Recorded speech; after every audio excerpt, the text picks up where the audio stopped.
I strongly feel we are at this point of a crossroad. We have a choice. We absolutely have a choice. And either we take the opportunity that is here, or we don't.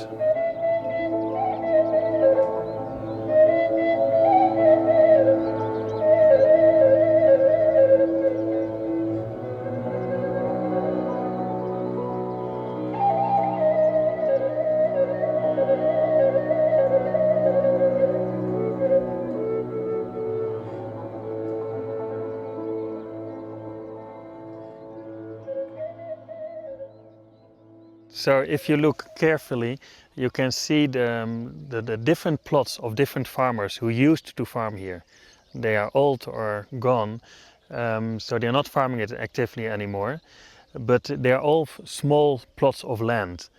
And you can still see in the landscape the division lines of the different plots. Nowadays, large farmers take over and they plow everything one direction. And by the movement of the plow, the historical lines of these family plots are forever wiped out.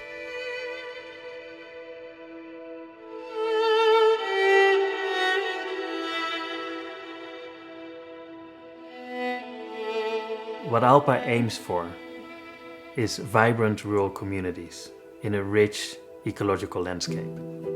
Though we might not be able to make that happen, it might be the case that in 10 or 20 years from now, the whole bioregion is dominated by large industrial farms. Most of the older peasant farms will have disappeared. No young farmers will have taken their place. And large-scale industrial farms make the fields larger and larger and larger.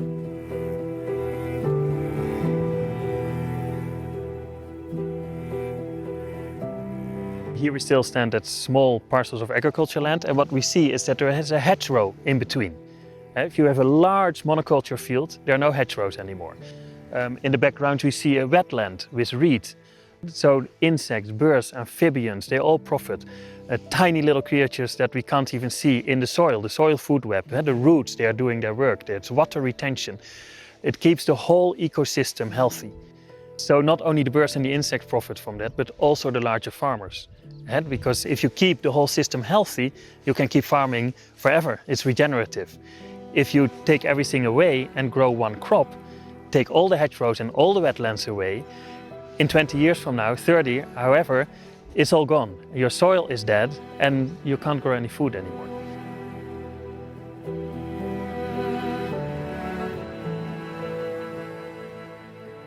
So, worst case scenario is that the villages that are in our bioregions, which are absolutely beautiful, rich culture, rich traditions, beautiful houses with orchards and everything, they will remain, and people will come there in the summertime for a few weeks.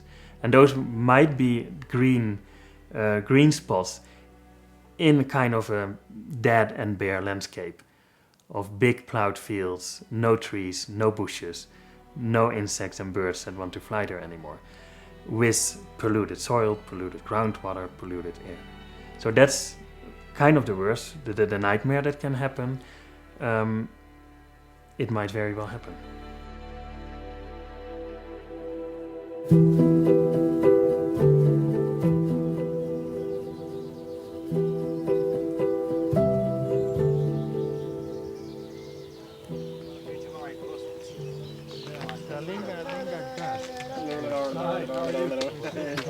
She's Erica, my wife, Arthur. All farmhouses, they disappear, they become vacant. People here since, well, hundreds and hundreds of years have been living stewarding nature. And by that, stewarding themselves and stewarding their lands, producing for themselves, being completely self-sufficient.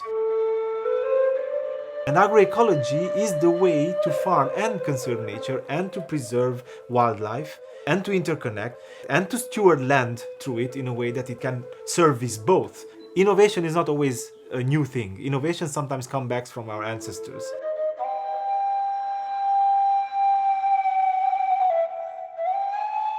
Well, agroecology, let's say in its history of our region, was manifested through the people that were working the land in a certain way. So lands were worked in a very small scale, very diverse biodiversity and cultivated biodiversity. So there was not just a big patch of corn. Who made use of a big patch of corn? You needed everything. You needed beans, you needed all kinds of legumes, you needed all kinds of crops. So then all was grown, but on a small scale, and they were always smartly put together, intercropped, so that you can make best use of the land, but also your children can make best use of that land. So it's always about conserving soil while producing.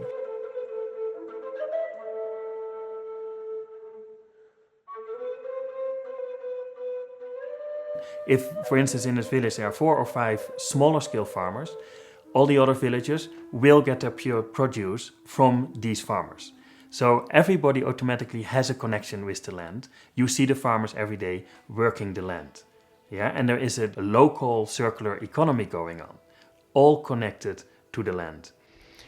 If you have the same village and there is one large farmer and farming all the land for a product, maybe it's rapeseed or it's sunflowers or it's corn, which will be exported far away, everybody in the village loses the contact with the land.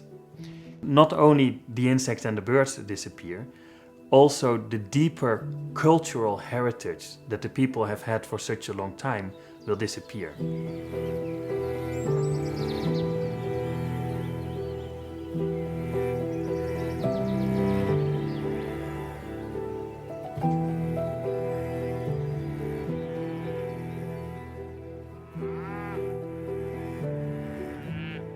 I've worked with them, with many farmers.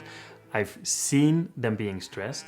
I've seen the huge investments they need to make. I've seen their commitments to the banks. I've seen and lived their commitments to the pharmaceutical industries. I've seen their veterinarian bills.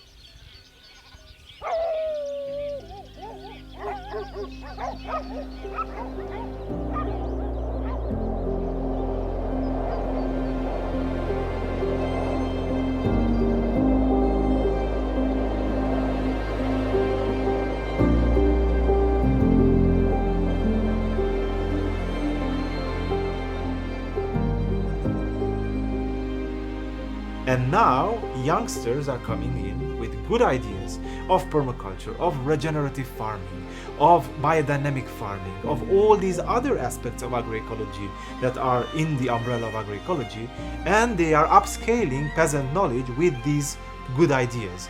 And a region that can host both regenerative farming, which is a modern soundbite, and peasant agroecology, which is an old soundbite, a region of that must be conserved. Where do you find this in the world? There are only a few hotspots where you still have the old, you can learn from the old, and you can interweave it with the new. At the same time, I've seen enough small-scale farmers, also cows, farmers who have 20 cows, and who focus on a real quality product. If you find a product that is appreciated, that is high quality, and you can sell it for a price which is good for both you as producer and a consumer, you can live as a farmer on a small-scale ecological farm. And there is a growing, aware community, especially in the cities, which are not far away, who would be the consumers of the produce. So everything is there, very close. It needs to be implemented. I don't have to do marketing. I'm always short of it. Like, there's always more people asking my cheese than I can produce. So I'm happily showing what I'm doing and happily tell to people, try the same, try to do it. I started with 3 goats and then it grew, and then I invested in a bit of equipment to still remain small scale, but able to manage it all alone. So I have then a milking machine, but all within the nice looking small scale structure, like within an old barn, within an old house where one room is a designated cheese room. My business plan would be 24 goats. And they're Saanen goats, which are like a breed which is calm and likes to stay the whole year round in the stable or in the garden. Like, it's not this kind of goats which walk around with a shepherd. and they have a high milk production. And if I select a bit the good ones and over the years and I stick to these 24, then I should be able to reach 100 liters of milk per day. And that results in about 10 kilos of mature cheese per day. So at 100 lei per kilo, that's 1,000 lei. That's something where you can live from. Like, I'm not going to get rich from it, but I'm going to be happy and the costs are covered. At a certain point, the number of cows declined so much that the milk collection truck didn't come to our village anymore. The local peasants, they needed to sell their excess of milk. And this was crucial for them to survive and to have their animals. So as soon as this stopped, there was a big panic in the village. And then our local Hungarian Protestant priest, because he loves cheese and his family loves cheese and he was spending a lot of money on cheese and he cares for his community, so he said 1 and 1 is 2. Why don't I buy the milk every day and I start producing cheese? And that grew into quite a successful story that now people come from far and he makes just this very, very special cheese.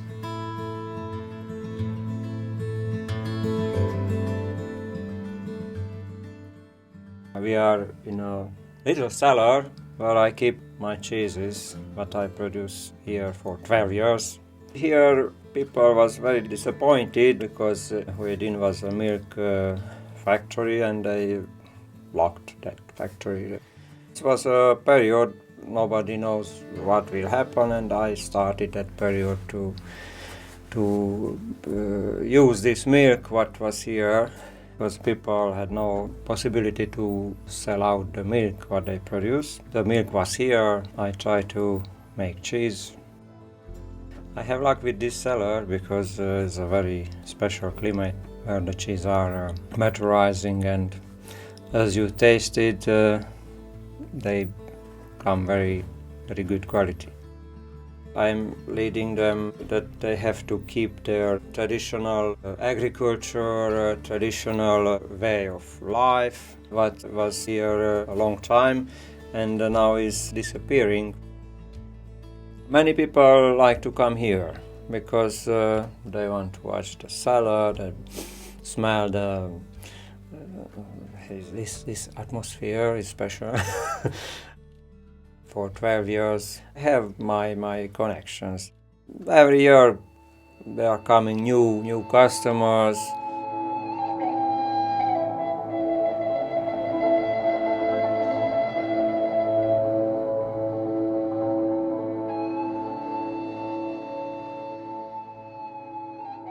Transylvania and Alunishu, our own village, has passed through communism. I saw my grandfather being part of a large state cooperative and working his muscles off, and for what? And degrading nature while that, and hurting animals while that, because they had a concentrated farm, cow farm that he was working on. And it was horrible. I didn't want to do that. And my grandfather said, don't ever do that. Be a priest. Be a head of the state, be a head of a county. Don't do farming, don't be a farmer. So they are discouraged. Young farmers are discouraged. Most of the examples that young people see are the old man and woman with their 1 pig and their 2 cows, and everybody tells them that's never gonna work. Go to the city, find yourself a job and be happy there. Then that's your future.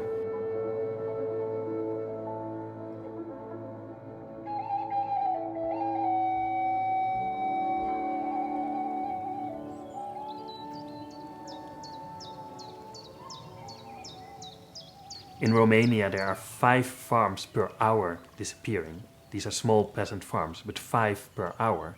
The average age of farmers in Romania is 60. So what does that mean in 10 years? Are there any farmers left? Only 7% of the farmers in Romania is younger than 35 years old. So who is farming in Romania in 10 years?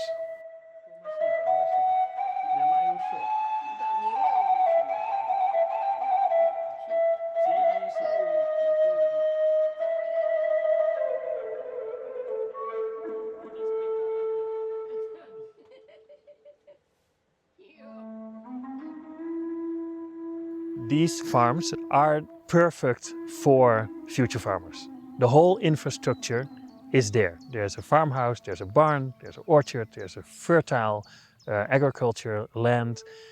And there's so many of these still in Transylvania.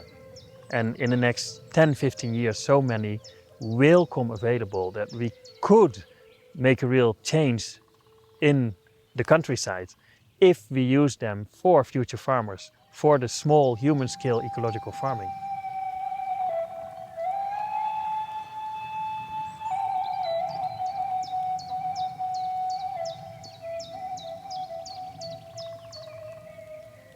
So like it had the barn with a stable, and it had the cellar where you can store your food in, and it had like the water well, like to have your own water is also something like an incredible richness which we have forgotten about in the West.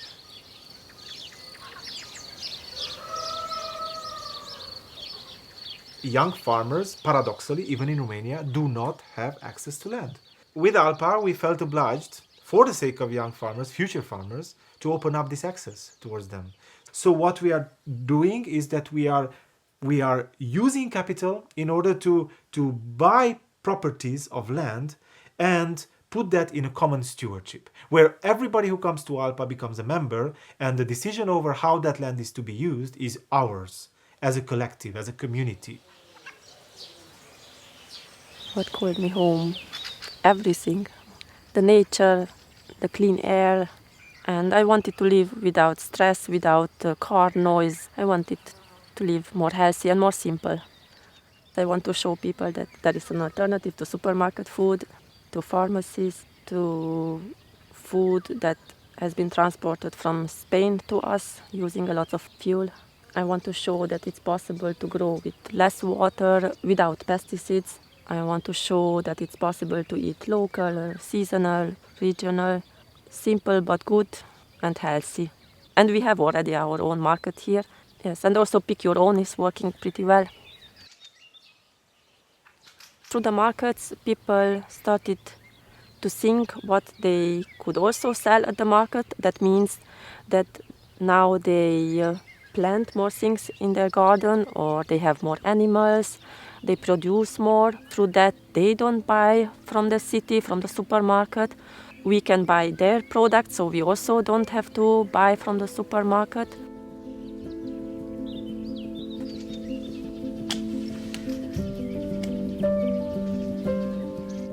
And another side effect of these markets is that, for example, we have a peasant, Szilárd. He's having cows and chickens, and he's almost all the time sold out since the markets, because the people realized, okay, I don't have to wait 1 month till the next market. I can ask Szilárd if he also has now cheese or eggs. Yes, it creates a community feeling again. So we are not just one and one till 60. We are then one village, one market, one community, and we have one goal.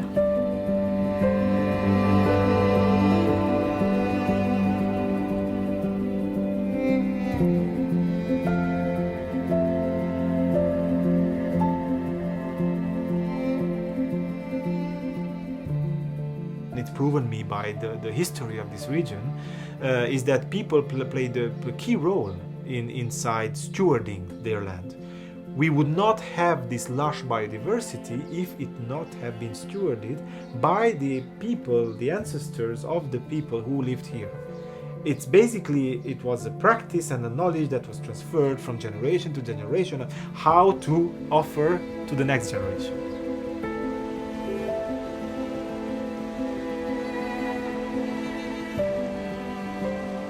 We consider Kalotaszeg not just a cultural region, not just a natural region, but we consider a combo of that. So it's a bioregion.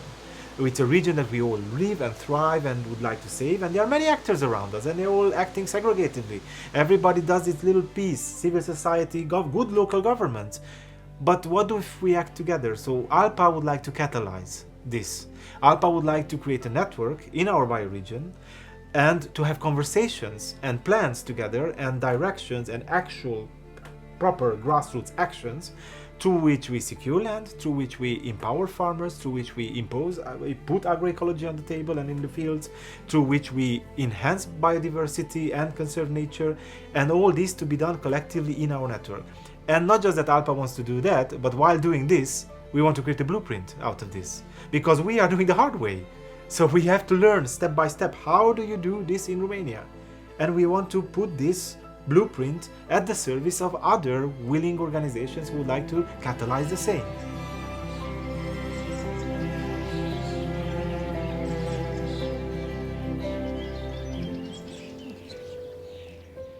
I think it's complex and it has lots of colors.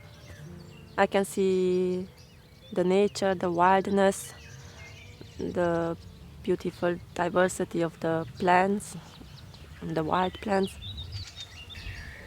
And sometimes I'm not sure if it's in balance. I understand that it has to evolve, that in like 10 years nobody will wear anymore these dresses like my grandmother did. And I understand it's part of evolution and it's okay. But still sometimes I think it's maybe too fast what's happening and that we forget nature and ourselves.